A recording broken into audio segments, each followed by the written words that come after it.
द्वितीय वर्ष भूगोल, द्वितीय प्रश्न पत्र, आर्थिक एवं संसाधन भूगोल। पिछले वीडियो में हमने आर्थिक भूगोल की संकल्पनाओं के संबंध में विस्तार से चर्चा की। आज शेष बची हुई महत्वपूर्ण अवधारणाएं या संकल्पनाएं जो आर्थिक भूगोल में अपनी इम्पोर्टेंस रखती है, महत्वता रखती है, उन पर चर्चा करेंगे। तो चौथे नंबर पर जो अवधारणा या कॉन्सेप्ट है वह है the concept of space system, क्षेत्रीय व्यवस्था की संकल्पना।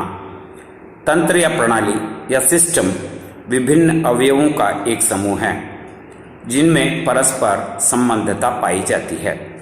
उदाहरण के लिए परिवहन प्रणाली, द ट्रांसपोर्ट सिस्टम, किसी नगर या किसी क्षेत्र के सभी भाग जो परिवहन मार्गों, सड़क, रेल, वायु, जल से जुड़े हैं या किसी एक से भी जुड़े हैं, मिलकर एक परिवहन व्यवस्था का निर्माण करते हैं।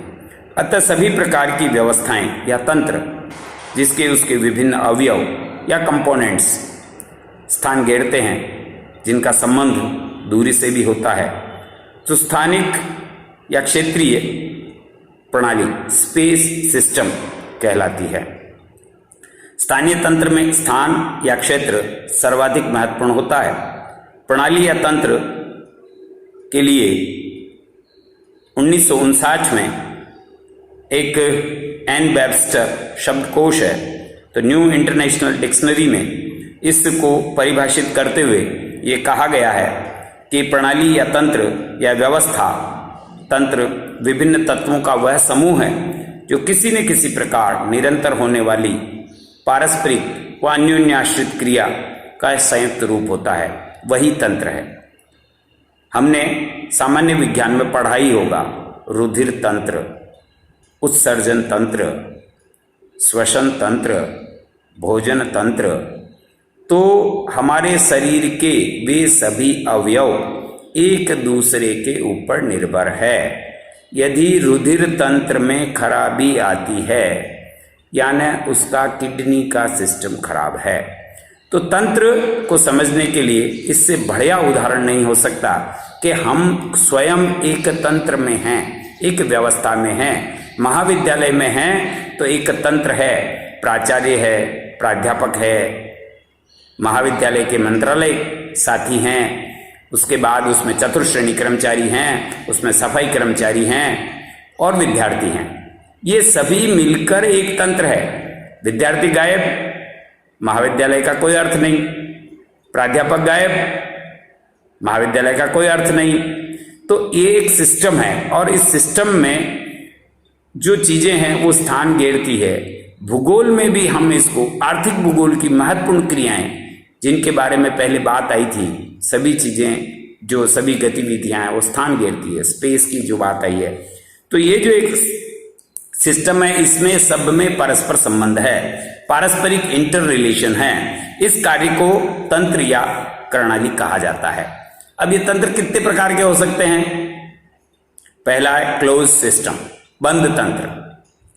वह तंत्र जो सीमाबद्ध किया जा सकता है, परिवहन या संचार, आदान प्रदान अवरुद्ध किया जा सकता है, मानव पर नियंत्रण किया जा सकता है।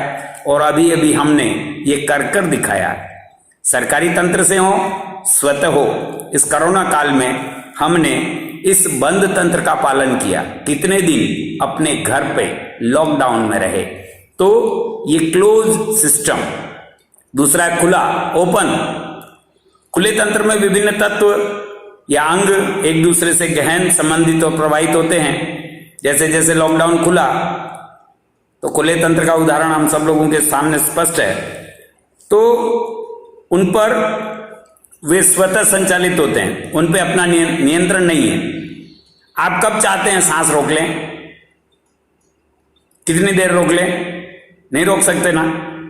ठीक यही जो हमारी शरीर की प्रणाली है वो खुले तंत्र का सर्वाधिक बढ़िया उदाहरण है। भूगोल में भी या आर्थिक भूगोल में भी ऐसे तत्व या ऐसे तंत्र हम आसानी से देख सकते हैं। नेक्स्ट अगला है स्थानिक अंतःक्रिया की संकल्पना, the concept of special interaction, विभिन्न गतिशीलता और जो एक दूसरे चीजों में मोबिलिटी। अगला जो अवधारणा है वह है आर्थिक भूगोल की समय व क्षेत्रपरक संकल्पना, concept of time and space in the economic development. हमें ध्यान में है कि समय और काल के साथ साथ मानव का विकास हुआ, आर्थिक भूगोल की क्रियाओं में वृद्धि हुई और उनमें क्षेत्रीय विभिन्नताओं का जो इस आर्थिक भूगोल में हम अध्ययन करते हैं वह टेम्पोरल चेंजेस कहलाता है।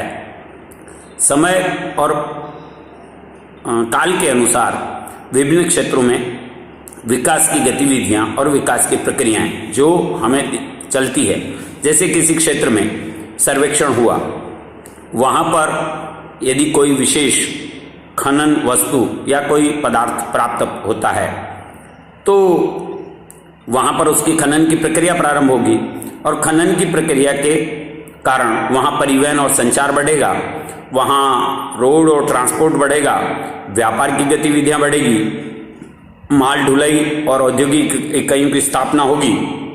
तो जो 5 साल पहले जो स्थिति आपने देखी थी उस स्थिति में परिवर्तन होगा। तो ये आर्थिक भूगोल की समय और क्षेत्र परक संकल्पना विभिन्न स्थानों में हुए तुलनात्मक अध्ययनों को देखने के लिए सबसे महत्वपूर्ण है कि नगर भूगोल में भी हम देखते हैं नगर 5 साल पहले क्या था, 50 साल पहले क्या था, वर्तमान में क्या है, मास्टर प्लान में भविष्य में क्या होगा। और अगली है भौगोलिक क्षेत्र और उसकी माप की संकल्पना, the concept of geographical space and it's measurement. यह प्रमुख संकल्पना जो भौगोलिक चित्र और उसकी माप की है, सामान्यतः पृथ्वी तल या भूतल पर किसी स्थान की ज्यामितीय अवस्थिति अक्षांश देशांतरों द्वारा बताई जाती है, लेकिन आर्थिक क्रियाओं की दृष्टि से किसी स्थान विशेष की स्थिति किसी दूसरे के संदर्भ में भी हम देखते हैं। उदाहरण के लिए कृषक अपने एक फार्म की स्थिति अक्षांश देशांतर की सहायता से शुद्धता पूर्वक आसानी से निर्धारित कर सकता है, लेकिन वह दूसरों स्थानों से सापेक्ष रूप से अधिक संबंधित होता है, अर्थात उसका कृषि फार्म, बाजार, उसके निवासी स्थान, उसके सड़क मार्ग आदि से कितना दूर है, यह अधिक महत्वपूर्ण होगा, जबकि कृषि फार्म की निरपेक्ष स्थिति बहुत कम महत्व रखती है। आर्थिक भूगोल से दूरी क्रियात्मकता और क्रियाशील स्पेस यानी ऑपरेशनल स्पेस के रूप में जानी जाती है। दूरी और क्षेत्र यदि समय और मूल्य और लागत नापे जाएं तो वह क्रियात्मक क्षेत्र कहता है। यह सैद्धांतिक आर्थिक भूगोल का एक महत्वपूर्ण क्षेत्र है। वर्तमान में इस विषय और अधिक का बहुत गहन अध्ययन किया जाने लगा है, इसलिए कुछ महत्वपूर्ण जो तथ्य हैं वे और मैं स्पष्ट करना चाहूंगा। उसमें आर्थिक भूदृश्यों की संकल्पना, the concept of economic landscape, यानी जो किसी स्थान विशेष पर आर्थिक गतिविधियों से एक विशिष्ट प्रकार का जो लैंडस्केप डेवलप होता है। नसीराबाद का उदाहरण देख सकते हैं। राजस्थान में ट्रोले यानी बड़े जो ट्रक्स हैं उनका सर्वाधिक रूप से निर्माण, उनका सर्वाधिक रूप से मोटर बॉडी का काम, उनका सर्वाधिक रूप से रिपेयरमेंट, उनका एक स्थान से दूसरे स्थान पर परिचालन सर्वाधिक रूप से नसीराबाद से किया जाता है। तो एक प्रकार का वहां का एक विशेष आर्थिक भूदृश्य जो नसीराबाद के बाहर के चारों आसपास के क्षेत्रों में दिखाई दे रहा है। इसके अलावा आर्थिक भूदृश्य स्थैतिक नहीं होकर अपितु गत्यात्मक होते हैं, यानी इकोनॉमिक जो लैंडस्केप है वो स्टैटिक नहीं है, स्थिर नहीं है, वह डायनेमिक है, यानी उसमें परिवर्तनता, उसमें गतिशीलता आती है। आर्थिक क्रियाओं की अवस्थिति की संकल्पना, द कॉन्सेप्ट ऑफ लोकेशन और इकोनॉमिक एक्टिविटीज। हम अपनी आर्थिक भूगोल के अध्ययन सामग्री में हमेशा स्पष्ट करते हैं, कृषि का हो, खनिज का हो, उद्योग का हो, औद्योगिक प्रदेश का हो, उन सब की अवस्थिति की संकल्पना यानी लोकेशन जो है हम बताते हैं, उसे स्पष्ट करते हैं। फिर स्थानिक कार्यात्मक अन्योन्याश्रित क्रिया, the concept of special functional interaction, एक दूसरे के मध्य में आपस में इंटरैक्शन। यदि कहीं पर ब्रेड बन रही है तो उसका बाजार के साथ सीधा सीधा संबंध है। एक नगर में बनने वाली ब्रेड की सप्लाई उस नगर में पहले होगी, उसके बाद आसपास के ग्रामीण क्षेत्र में होगी, उसके आसपास के सब टाउन्स में होंगी।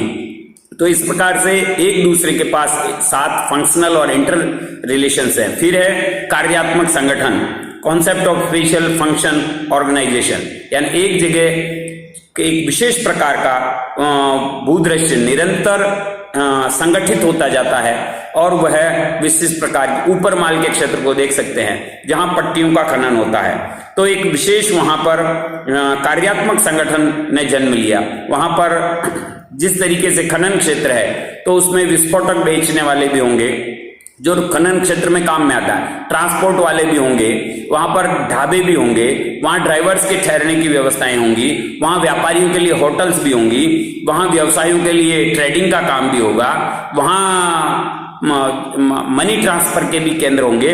इस प्रकार से एक स्पेशल फंक्शनल ऑर्गेनाइजेशन खड़ा होता है। अगला है आर्थिक विकास की संकल्पना, the concept of regional economic development. 1920 के बाद टायर महोदय ने इसे आर्थिक जो प्रदेश है उनकी अवधारणा आगे बढ़ी और उसी में वर्तमान में बहुत काम किया जा रहा है। प्रादेशिक आर्थिक विकास की जो ये संकल्पना है, इसके आधार पर हम तय करते हैं कौन से क्षेत्र, कौन से प्रदेश आर्थिक रूप से ज्यादा सशक्त है, कौन से कमजोर हैं, कौन से मध्यम हैं। और अंतिम है आर्थिक विकास की अवस्था की संकल्पना, स्टेजेज ऑफ इकोनॉमिक डेवलपमेंट। कहीं पर विकसित देश है, कहीं पर डेवलपिंग देश है, कहीं पर अनडेवलप्ड देश है। तो ये स्टेजेज जो है हम तय करते हैं, वहां के आर्थिक विकास और आर्थिक गतिविधियों के आधार पर तय करते हैं। इस प्रकार ये मूल रूप से आर्थिक भूगोल की सभी संकल्पनाएं जिनके आधार पर आर्थिक भूगोल काम करता है, जिनके आधार पर आर्थिक भूगोल में शोध होता है, जिनके आधार पर विषय सामग्री तय होती है, जिसके आधार पर हम पूरे सैद्धांतिक आर्थिक भूगोल को डिफाइन करते हैं, यह आज पूर्ण हुई। यह हमारा जो पहला महत्वपूर्ण अध्याय था आर्थिक भूगोल, यह पूर्ण है। अगली वीडियोस में हम अपना जो अगला अध्याय है पाठ्यक्रम के अनुसार उस पर चर्चा करेंगे। धन्यवाद।